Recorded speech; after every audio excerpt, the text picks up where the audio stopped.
All right, it's that time again for our weekend picks in college football and the NFL, second to last week of the regular season in college football. Mostly cupcake week for a lot of teams. Not for Ohio State, Indiana. This is the biggest game of this week, big noon Saturday, of course. 10-0 Indiana against 9-1 Ohio State. In this one, I'm going to go with Ohio State. Now, look, I think Indiana's probably going to put up a good fight. Can't discount what they've done this season. They are undefeated so far. I mean, you can talk about the schedule. Of course, I mean, that's their biggest criticism. I mean, that's why they're only 5 when they're undefeated. But look, you can only play who's in front of you, and they've played pretty well this season. And I know, I've seen Ohio State, in some of these games. I mean, they've played close, tight games. They had a pretty good 3-game stretch there where they were playing pretty tight. Against Oregon, they lost that one. Against Nebraska, who the week before got completely boat raced by Indiana, and then that tight game against Penn State. So, if we're being honest here, I mean, the rest of the schedule, like, for both teams, not fantastic, but obviously Indiana is, the worst of the two. But I'd still go Ohio State in this one, but it's definitely going to be close. Probably, I would say, another close one, tight game, low scoring, 23-17. Yeah, I think that this one is going to be closer than people might expect. I feel like a lot of people are calling this like a wash for Ohio State. I do think Ohio State is going to play with a little bit of a vengeance. They're going to try to, I think, prove something, against this big ranked matchup, considering how it went against Oregon. And I hate to use the schedule argument against Indiana because it is just you play who you play, but they haven't had like the most convincing teams to be able to beat. But there are moments where they put up 41 and allowed 24, but put up 41 against Northwestern. Ohio State put up 31. They beat Nebraska 56-7, which is crazy. Ohio State beat them 21-17, which was scary. So, I think that there's moments like that you can look at and see that Indiana is still playing good football there. So they should be ranked. Obviously, you're 10-0. You're in a bigger conference, like you're going to be ranked. To be out there, to be second in the Big Ten. But obviously, it is the schedule that's holding them down. I would be ecstatic if somehow Indiana could steal this one from Ohio State. I just don't really see that happening. I think Ohio State is going to be a little bit better on both ends of the ball, and I do think probably like a 24-21 type of game here, where maybe Ohio State walks it off on a field goal. It being in Ohio, I think, is also going to help Ohio State kind of secure this win here. They need it for sure. So they drop another one to a ranked team. Not going to look very good. But I think this one should go to Ohio State. I think it'll be fun. I think Indiana will be more competitive than some people are expecting them to be. We got a 73% ESPN analytic for Ohio State. I think that's a little crazy. But I do think Ohio State takes this one. I just think it's going to be a competitive one. Indiana has done really well against who's been in front of them all season. Maybe a little bit of a scare against Michigan just a little bit ago. But I think all things considered, they're going to come off the bye week here and put up a pretty good test to Ohio State, but Ohio State will take this one. Now, moving to one of the last undefeated teams, got Notre Dame and Army. So we did see Notre Dame go up against one of the service academies earlier with the Navy game. That one, definitely disappointing if you're a viewer, at least one, the competitive one that wasn't even close. But I do think this one will turn out a little bit different. I would still absolutely pick Notre Dame in this one. Army's going to lose their first game of the season. Still a great season, and not to get into any playoff talks, but that might put a little bit of a damper on that situation for them. And look, Notre Dame, they're not in the conference. I mean, they had that ACC year, where they were in it for one season in 2020, I think, COVID year, and that's kind of been to their detriment because look, they can schedule whoever they want. So obviously they have a lot of games they should win. Northern Illinois obviously is one of them, but not being able to get that conference automatic bid if you win your championship and playing against teams that for the most part not very good. I mean, you had the Louisville win, sure. You had the Florida State win, which at this point Florida State doesn't mean anything. You have to beat them by 70 to impress me, but I think this is going to be their, I guess really their statement win of the season so far, because even against USC next week shouldn't really be too much of a challenge. So I think they have to come out in this one kind of like Navy, kind of like that Navy game, come out strong. They're not going to win 51-14, I'll tell you that, but they got to come out strong. At least get, a couple touchdowns in this one. Win by a couple touchdowns to at least impress some people. Yeah, I mean, I do feel for Army here because it's like you're 9-0, but you're 19th. Obviously, because you're Army and you play Army ball. It would be cool-ish to see them make a push for the playoffs, but a loss here probably does really put that one to bed. I mean, you're 19th at 9-0. 9-1 is probably going to be it for you. But I do think that Notre Dame, since the Northern Illinois loss, which is crazy. Also, like a side tangent, shout out to the Northern Illinois coach and them, but like them getting ranked after that was kind of crazy, and they immediately vanished. So that's that's just sometimes what happens in college football. But after that, Notre Dame has rolled 60-67 on Purdue, 28-3 on Miami, Ohio. They battled Louisville, who was ranked at the time 31-24. Beat up Stanford, beat up Georgia Tech, beat up Navy, who was 24th at the time and undefeated, and then beat up Florida State. Probably could have beat them up a little more convincingly. I would agree there. And beat up Virginia. So they have been on a roll. I don't think that Army is going to let them put up quite that many points, right? I mean, they've had some, ECU got 28 on them, and obviously Army put up 45 in that game, beat UAB the week before, 44-10. Army has also been a pretty good, pretty convincing team, all things considered. I just think that, like, in this type of clash, like, Notre Dame is the better team, and they have really been rolling, and they already put Navy to bed. I think Army will fare much better than Navy in the sense that they won't allow 51 points. But I do think Notre Dame is probably going to take this one here, keep their season going. They've bounced back after that loss pretty well to stay highly ranked, especially because everyone else is losing. So unfortunately, as much as I would like Army to take this one and keep the season a little interesting, I do think that Notre Dame is just going to stay locked in and roll on through this one.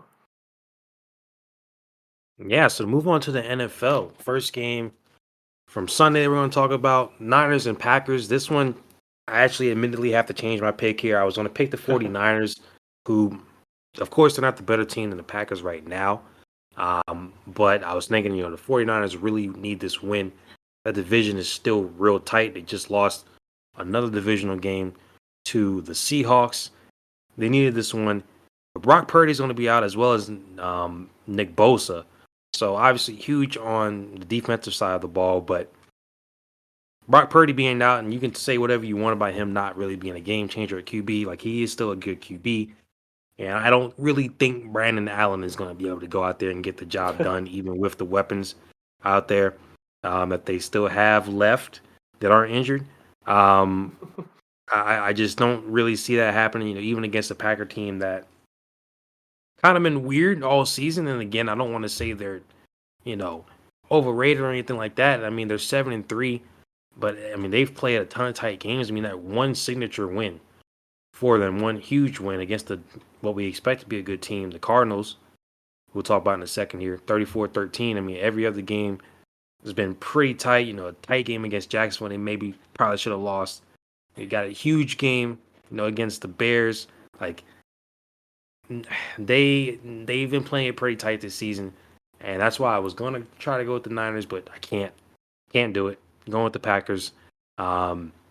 Unfortunately for the Niners, man, I mean, the Cardinals are probably going to pick up another win. We'll talk about that real quick. And they might move up, one more game ahead of them. And if Brock Purdy doesn't come back anytime soon, if his injury is too serious, they'll have a problem. Yeah, this is a tough one. I was going to pick the Packers before Brock Purdy was out, but it's not because I don't know. There's no super deep analysis there. I just kind of thought I don't know. The Niners just dropped one of the Seahawks. They need this one, but the Packers look a little more alive, a little more together.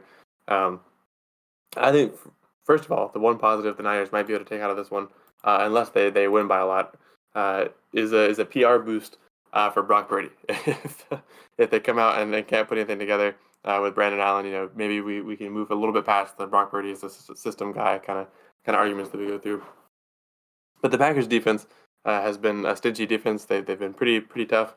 There's a few moments, even in their big games, they lose to the Lions, but they only allow 24 from the Lions, which, maybe seems like a good bit by some standards, but the Lions have scored much more throughout the season. So I think the Packers are just a little more, obviously a little more healthy, despite, the Jordan Love stuff that goes on every week. And their defense is strong. The Niners defense has not been that great this season. Not that we would not as great as we usually expect them to be. And if Nick Bosa is not going to be there, that's going to be a really rough loss for them. So I think this is just a really unfortunate scenario. This is a game that with the way they played this season and the injuries they already had, they probably could have lost. And then losing Brock Purdy, not having Nick Bosa, I think is really going to add even more. So it's going to be tough for them to take a back-to-back loss. Here, losing one to Seattle and then dropping one to Green Bay is going to put them at 5-6. And if the Cardinals do get this one against Seattle, then you're in a hole. Maybe there's room in the NFC for you to climb out of, but this looks tough. I honestly think this one could maybe even get a little ugly if the Packers can actually lock in and stop being a little stupid. They beat the Cardinals 34-13, about a month ago. That's one of their bigger wins. Niners have scored a lot regardless of what's going on, so maybe they keep it from getting ugly. But the Packers defense can lock in, and the offense just play normal football, which the Packers don't seem to be able to do every week. I think this one could actually be a pretty brutal loss for the 49ers here, which is tough. I mean, I'm not a Niners fan by any means, but it is kind of crazy to watch this team just crumble from everything that's going on the outside. But yeah, tough loss for them amidst an NFC West that is wide open by the truest meaning of that word. Yeah, and of course, moving to the NFC West matchup we got this weekend with the Cardinals and Seahawks. We're both going with the Cardinals, and I did mention that Green Bay game. I mean, that's really the one, marquee victory, I guess, big victory for the Packers. And the Cardinals, I mean, that's the worst loss that they have all season. I guess maybe if you want to consider the Washington one, Mm. I guess the Washington one might be worse, but to me, even with the score being worse, I expect more from Washington's offense than I did from Green Bay. So maybe that might be a little bit of a Green Bay tax there, but still, Washington and Green Bay, those two losses. Otherwise, they've been pretty good this season. They played Buffalo tight in that first game. Beat up the Rams, who I know were injured. They had that close game against Detroit, which they probably could have won.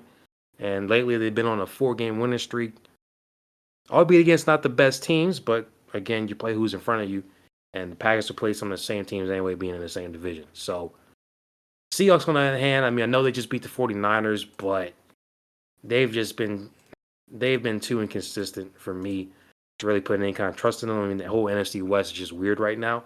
And ironically enough, I mean, the Cardinals right now, the only team that I can say, I think for sure that they'll come out and no play like they should and win a game. So that's why I'm going with them.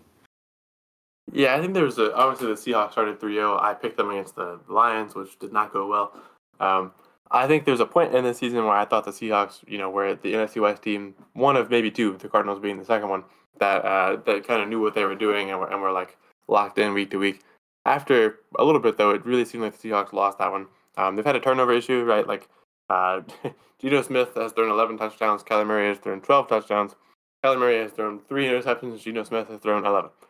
So that's not super great. Some of his are not, amazing interceptions either, right? They're not like a Hail Mary that went wrong all the time, or it's not like a tip pass. Sometimes Geno is just kind of slinging it out there and it doesn't go well.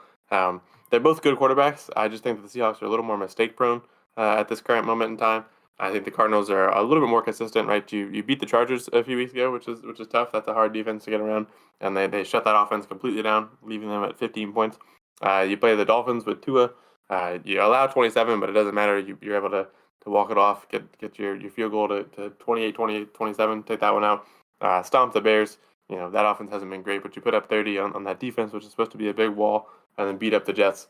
Seahawks just haven't really had those same moments. When the Seahawks have faced these bigger teams, it just hasn't gone as well for them. They lose to the Lions by 20. They lost to the Giants 29-20, lost to the Niners. They beat the Falcons, which is interesting, but then you get beat up by Buffalo. The Rams get you in overtime, and then you beat the 49ers. So it just doesn't really feel like I should be able to trust the Seahawks as much as I should trust the Cardinals.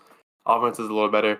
Defense isn't anything crazy, but I think against the Seahawks offense, it'll just be a slight edge. So I do think that in this game, the Cardinals will take a little bit more of a commanding lead, if you could call it that, with the way this division is set up against the Seahawks. And obviously we both anticipated that the Niners will lose. I think the Rams will also probably drop their game to the Eagles. So Cardinals might this weekend come out as a little bit more of a comfortable favorite for the division without having everyone be a game right behind them. Yeah, and then Monday Night Football, we got the Ravens and the Chargers as our last game here. Chargers coming off of that huge game against Cincinnati on Sunday night.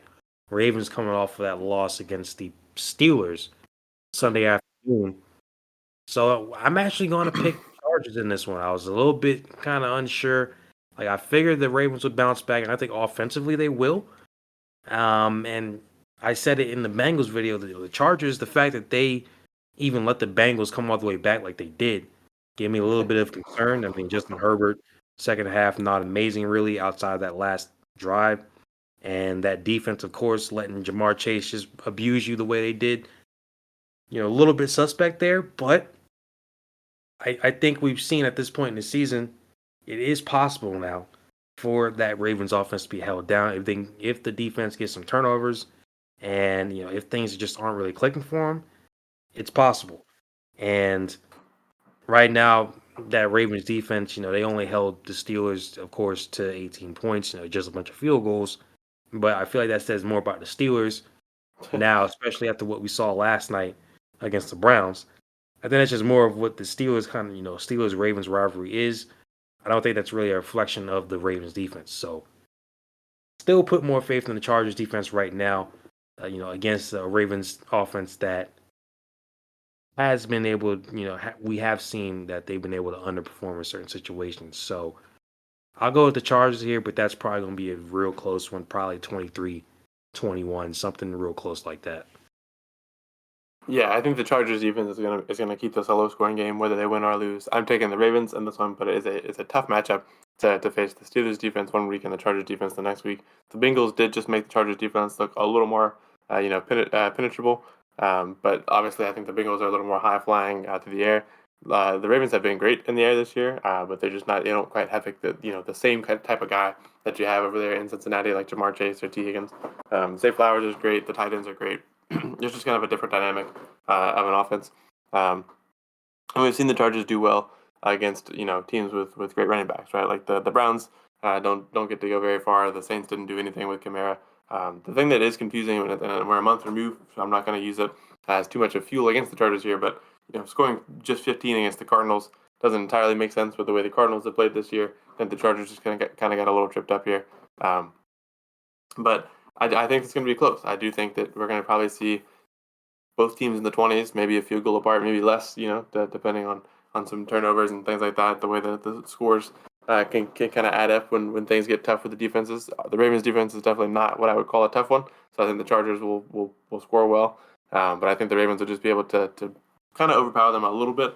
I think Derrick Henry and Lamar Jackson had, I don't know, maybe not Derrick Henry's worst game this year. The first one wasn't super amazing, but I think maybe they both had, kind of uncharacteristically low weeks last week, and they're going to be looking to bounce back. I think it's just going to fuel a change here. I do think it'll be close. I think it'll be, super, super narrow, but I think the Ravens are going to be able to bounce back. I think John will get his brother in this big matchup between the two Harbaughs, but I think it'll be close. I think it'll be a really good one. This is a great choice for a Monday night game, and I am excited to see this one.